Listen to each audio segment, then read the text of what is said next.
We provide you the platform to turn your dreams into reality. Give wings to your aspirations with KR Mangalam University. Mahadev को सावन बेहद प्रिय है और इस दौरान जो भी भक्त सच्चे मन से उनकी आराधना करता है, उसकी सारी मनोकामनाएं पूरी होती हैं। इस बार 2025 में सावन की शुरुआत 11 जुलाई से हो चुकी है। अब पूरे महीने मंदिरों में घंटे घड़ियाल की आवाजें गूंजेंगी। भक्त शिवलिंग पर जल, बेलपत्र, दूध, दही और गंगा जल चढ़ाकर भोलेनाथ को प्रसन्न करने की कोशिश करेंगे। हर साल की तरह इस बार भी शिव भक्तों को सावन के पहले सोमवार का बेसब्री से इंतजार है, जो इस बार 14 जुलाई को पड़ रहा है।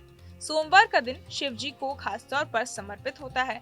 मान्यता है कि सावन के सोमवार को पूजा पाठ, व्रत और शिवलिंग पर जल अर्पित करने से जीवन की सभी परेशानियां दूर होती हैं और सुख शांति बनी रहती है। लेकिन इस बार पहला सोमवार थोड़ा खास है और वो इसलिए कि इस दिन भद्रा का साया बन रहा है। भद्रा को शास्त्रों में अशुभ समय माना गया है। इस दौरान कोई भी शुभ काम करने की मनाही होती है और अगर इस दौरान भगवान शिव की पूजा की जाती है तो उसका फल नहीं मिलता, बल्कि उल्टा असर भी हो सकता है। ज्योतिष शास्त्र के मुताबिक 14 जुलाई 2025 को भद्रा का प्रभाव सुबह 11:26 से शुरू होकर रात 11:42 तक रहेगा, यानी पूरा दिन लगभग इसी अशुभ योग में रहेगा। विशेष बात यह है कि ये भद्रा मृत्यु लोक में पड़ रही है, जो इसे और भी अधिक नकारात्मक बनाता है। मृत्यु लोक में भद्रा का समय बहुत संवेदनशील माना जाता है और खासतौर पर धार्मिक कार्यों, पूजन और अभिषेक के लिए ये समय वर्जित माना गया है।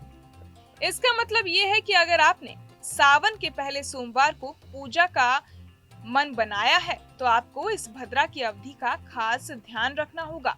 कोशिश करें कि भगवान शिव की पूजा और शिवलिंग पर जलाभिषेक भद्रा शुरू होने से पहले यानी सुबह 11:26 तक कर लें। इससे आपको शिव जी की कृपा प्राप्त होगी और कोई अशुभ असर भी नहीं होगा।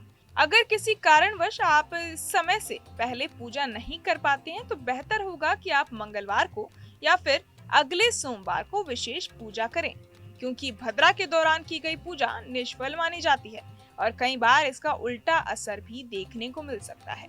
ध्यान रखें कि सावन का हर दिन अहम है, लेकिन सोमवार का खास महत्व है, इसलिए आप पहले ही अपनी तैयारी पूरी रखें।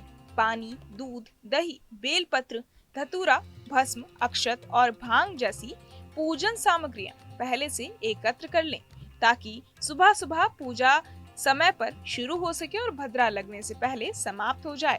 तो इस बार सावन के पहले सोमवार को अगर आप भोलेनाथ को प्रसन्न करना चाहते हैं तो पूजा का समय देखकर ही करें। सही समय पर सच्चे मन से की गई आराधना से महादेव बहुत जल्द प्रसन्न होते हैं और अपने भक्तों की सभी इच्छाएं पूरी करते हैं। बहरहाल इस पूरी जानकारी को सुनकर आप क्या कुछ सोचते हैं, आपके मन में क्या सवाल है, हमें कमेंट बॉक्स में जरूर बताएं और ऐसी तमाम जानकारियों के लिए सब्सक्राइब करें न्यूज नेशन। जहां भक्ति है हर शब्द में, कथाओं में छुपे हैं दिव्य रहस्य और ज्योतिष देता है जीवन को दिशा। धर्म से जुड़ी हर बातों को जानने के लिए हमारे चैनल स्तुति को सब्सक्राइब करें। चैनल पर जाने के लिए इस लिंक पर क्लिक करें।